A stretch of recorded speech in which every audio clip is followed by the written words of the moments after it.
Men Samarqand viloyati Tayloq tumani Uzunqishloq mahalla Ziyolilar qishlog'idan keldim. Maşallah. Anshaga Muhiddin tabib asalari shifo maskanini bultur eshitgandim men. Bultur ham kelib 2 kurs olib ketgan edim. Men yurak yetishmovchilik, keyin shamollashlar bo'yicha kelganman. Xudoga shukr bultur kelganimga 2 kurs olib ketdim. Yaxshi. Uni davolovchi vrachlari ham yaxshi. Mana o oshpazlari ham yaxshi, qaravullari ham, shega ishlaydiganlarning hammasi yaxshi. Xushmuomalali. Ular mana shega ishlaydigan odamlarni asalari zamburini zahri bilan ham davolaydi, shirin so'zlari bilan ham davolaydi ular.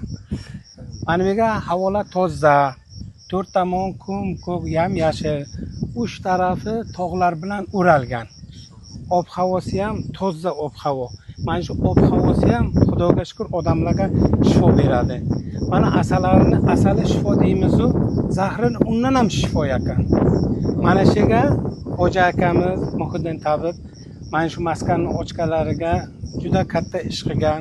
Shuncha odamlar kelib ketyapti. Bu yerga Buxorodan keladi, mana Samarqanddan men kelgan, Qashqadaryo, mana Qirg'izistonlardan keladi, Tojikistonlardan keladi, chet mamlakatlardan ham kelib ketadi eshitgani.